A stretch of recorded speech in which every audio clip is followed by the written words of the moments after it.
was born in Trinidad, South Trinidad, 1946, the 2nd of February. And how did you get involved in music in general? Well, I got involved in steel pans because most of my relatives, my grandparents' children, steel pan were a common thing in Trinidad, and most of them were playing pan, something being passed on to me. They died and we just started playing it. Me and most of my relatives started playing. So this was something that you did purely as a family thing? Did you play for parties, family gatherings, festivals? Right.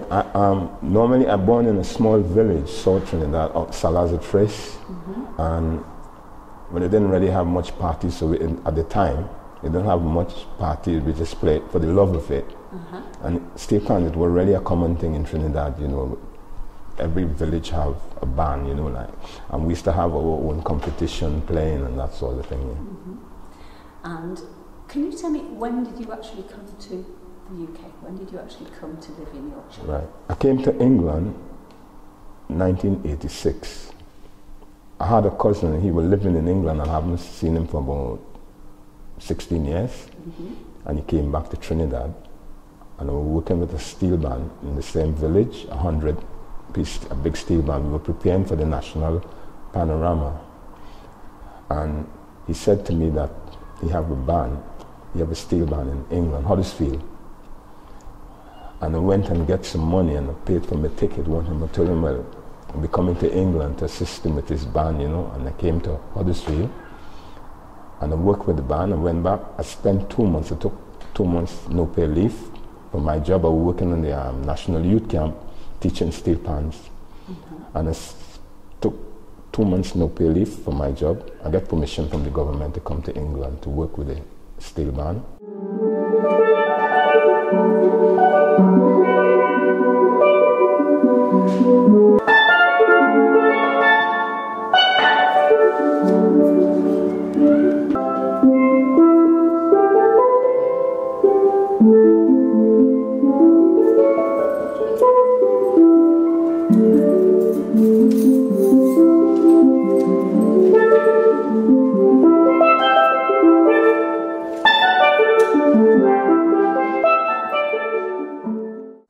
Right, in Trinidad, I could remember, but growing up in Trinidad, most of my family used to play pan. My mom, brothers, and they used to play pan, and I have a cousin. He used to make the pans in them, and how I started playing it at a very, very young, like when I was 4 years of age. I think, well, you know, steel pans in Trinidad, it was a kind of hooligan kind of thing, rivalry with fighting, and you know, so he took an axe and he smashed all the pans in them up, and I got one of the tenor pan that he smashed up and took it home, and I started learning by playing.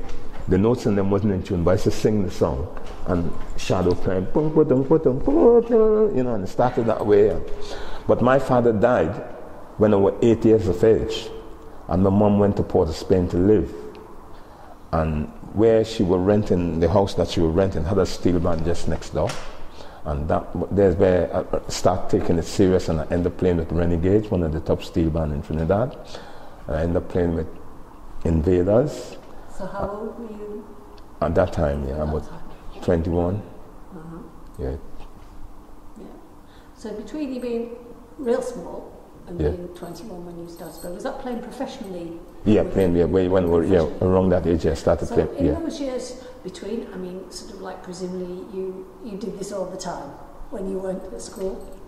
Did you also do it at school? Were you also taught at school? Right. My schooling in Trinidad, this is something I really, where we're living in Point Fountain, I couldn't, my mom wasn't a Catholic or Anglican, so I couldn't go to none of that school, none of the Catholic school or the Anglican school. I had to go to a private school. Now, people probably who are not qualified to teach or anything like that, you know, like just go into somebody's house and learn. And then I end up going to Captiville Government School and Egypt Government. I left school in 5th standard really. And I went to Port of Spain and just worked pan all the time. But at the end of the day, I learned to read and write and that sort of thing, yeah. It's not I don't think it's any fault to anybody really, because my parents wasn't working in the oil refinery, you see. If they were working in the oil refinery, then I had the opportunity to go to RC school or this sort of school, even the hospital in Fountain. It's only now when Trinidad got independent that people start using the hospital. But if you work in the oil refinery, then you could use you go to the hospital. My mom gave birth home in the house, you know. My grandmother, she was a matron or something like that. Yeah, that sort of thing, yeah. So there was very much the people that worked for the oil companies. Yeah, down there, yeah. So what was your family background? Was it they were agriculture, agriculture, yeah, working the land and thing, yeah. Yeah, wood and Mora, you know, the village that I grew up in, it had that special teak, loads of teak and pine and, you know, yeah. So it was logging timber? Yeah, logging, yeah, that sort of thing, yeah. And you never thought that you would do you know, there's a whole, yeah. I just stick to pan, you know, and that was it. And I got a good life out of it. Yeah. Came to England. Live in my own house, and I never think that would ever happen. I don't even think about that, you know. It's like, there's that sort of thing, you know. It's like, yeah. I mean, living a life and you have a story to tell, you know. That sort of thing, yeah. You enjoy everything of it, yeah. I can't say anything, honest. I can't say anything in England. I was so occupied here that I can't say anything negative, really. Really, really good. Any little trials again, you know, is learning, you know, learning, experiencing something new. Even working with the kids and them is different to Trinidad, you know. It's like, it's a different way, like how they bring kids up in Trinidad.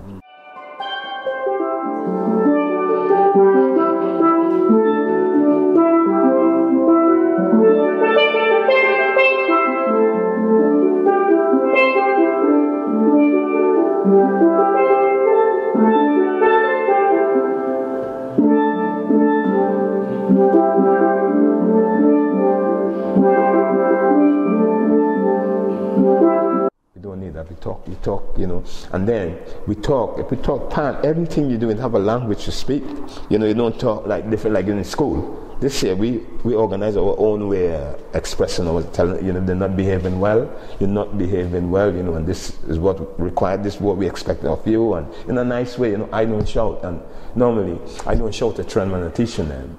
This is why I'm so successful in all the schools that I teach in. If I have to shout at a kid in school, I'd rather they go back to the lesson. But if I shout at a kid, they get upset, and then they can't learn anything. And there's my own, honest, even here, I don't shout at people, no. No. But I'm serious about it. It's either you want to do it or you don't want to do it. Yeah. So, yeah. So in the 40 years between you being born and you actually coming to Yorkshire, were you a professional musician? I started playing as a professional musician in 1970. Yeah. By 1970 I started, arranging for steel, you know, doing arrangements and whatnot. Yeah. So did you teach as well as playing? Did you teach other people to play as well as playing yourself? Yeah, play myself. I teach a lot of people here to play steel pans. I arrange for a lot of steel bands in Trinidad. I'm also the first pan player in the history of pan to go to a music festival and do a solo on the cello pans. And the adjudicator was Havelock Nelson, Winston Marcellus, that famous trumpeter, yeah. That's fantastic. So I have a bit of history behind my name too. That's really fantastic. Yeah. Now, when I started arranging music, like I used to arrange before that time, but it was a learning process really. But 1970 is when I started to get more involved in it, more serious, you know, I started arranging. Yeah. And did you have your own band there? Yeah, I had my own. I was the musical director at the steel band that I was working with. But the nice bit about this is when I was learning to play pan, I played with Invaders, which is a top steel band in Trinidad, and I went to Expo 69 in Grenada to represent Trinidad National Night. And the musical director of the band, Well, he was a very good. Well, he had liked me. I was a lot younger than him, but I was always in practice. You know, the sort of discipline I had. You know, I think. So I got a lot of help during my from him. You know, doing what So it must have been extremely different to come from Trinidad to here, to cold, bleak, windy, rainy Yorkshire. What was it like? It take me a long time to really adjust it. Really, I used to get homesick. I mean, anybody that will happen to if you live. Cause I lived in Trinidad most of my life. I came here in the 47 or something like that. Mm-hmm. Yeah. A huge change for you then. A huge change. Yeah, a huge change. Yeah, and it take well, what I fall in love with in England is the pub. Yeah, I love the pub, you know, that sort of thing. I used to feel comfortable, but as I leave the pub and home, that's it. I get homesick again, you know, like. But now I get used to it. When I go to Trinidad, after 2 weeks, I want to get out. Really? Yeah, I can't believe that. You know, just everything just changed like that. Yeah. Well, the nice bit about me, most of my time I spend with the musicians. Yeah. Guys who play music or guys who do, you know, music. So the conversation is always about music or pan or, you know, that sort of thing, yeah. Mm-hmm. But I'm interested when you say that it was the pub that you found the most... Atmosphere, you know, like the atmosphere in the pub, you know, just... You found people friendly? Yeah, friendly, really different, you know, yeah.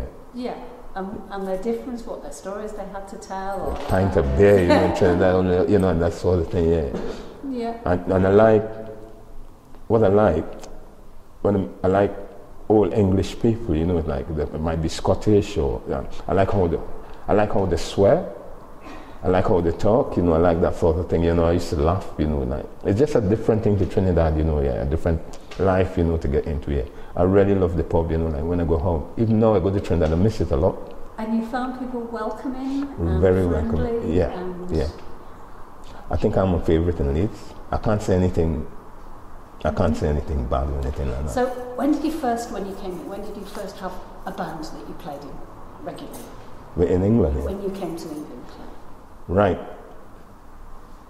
While working at the college, I ended up teaching, some of the guys I used to live on Hills Lane, and most of the students there were living unknown to me.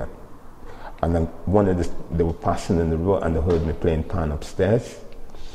And well, I ended up meeting them and we ended up chatting. So I ended up teaching them calypso. And so I ended up getting into jazz, learning a lot of jazz from them, learning jazz music, you know, yeah.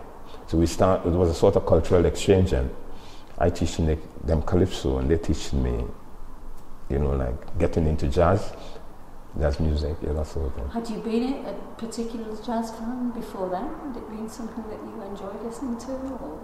I wasn't a jazz fan before that. It's when I come to England I became a jazz fan, because in Trinidad is mostly, the life in Trinidad is just, you know, really a small place. And you think about what's happening there, you know, it's like the whole thing is what's going on in Trinidad, you know, and I was living in the country.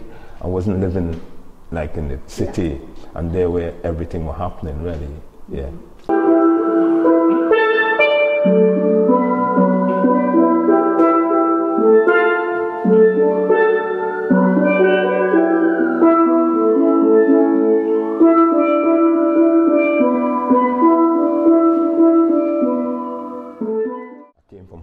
And spent a short time with the steel band Arthur, and I did some calypsos with them. I did a calypso with them named Lucy in the Savannah, you know, it's like, and when they played it in the carnival, the whole place went wild, you know, it's like, yeah. So the guys pulled me back and tell me, oh my God, you know, like people fall in love with the steel band. They never thought, well, you know, band could jam like that on the road, you know. So the whole place, they just mashed Shackleton up, you know, it's like. So when I came back, you know, yeah, that was my first experience. You know, I felt happy about it, and then we took part in about 6 carnivals in England, competition, and we won 5.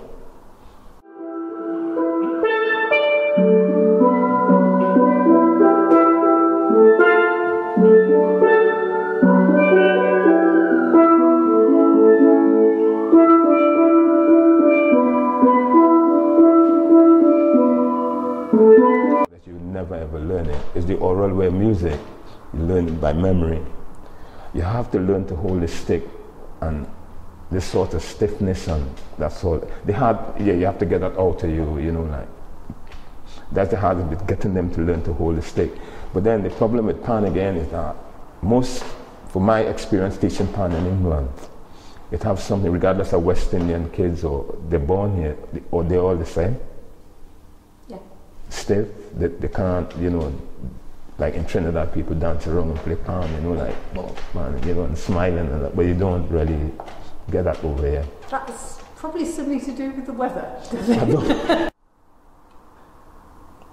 Yeah, in Trinidad, yeah, the discipline in Trinidad, you get more, like, the band, people have more discipline playing in Trinidad. And you play pan, it's different to over here really. In Trinidad you practice every night because you don't have much things happening more than the pan shed. The place to go is to the pan shed and practice. From Monday to Friday, you might have Saturday off, and Sunday morning you start 9 o'clock and finish at 1 o'clock. So you have a lot of time you spend playing to develop your skill. And I think why most of the players in Trinidad they take it serious is that it's the only chance you have as to travel to see the outer world. If you can play pan well in Trinidad, you'll be selected either to play with the National Steel Band and then to see the outer world and that sort of thing. Yeah. So that's sort of discipline. But over here, I don't know, I still, all the years I spent here still trying to work out why. You know, this is why I want to try different things, like introducing different people. Not I just want to do this. I want to bring different musicians to work with the children, yeah. Well, it's been absolutely fascinating Yeah. talking to you, Dudley. Okay. Really, really interesting. And Okay. thank you so much for Cheers. allowing us to interview you. Thank you. Okay, cheers.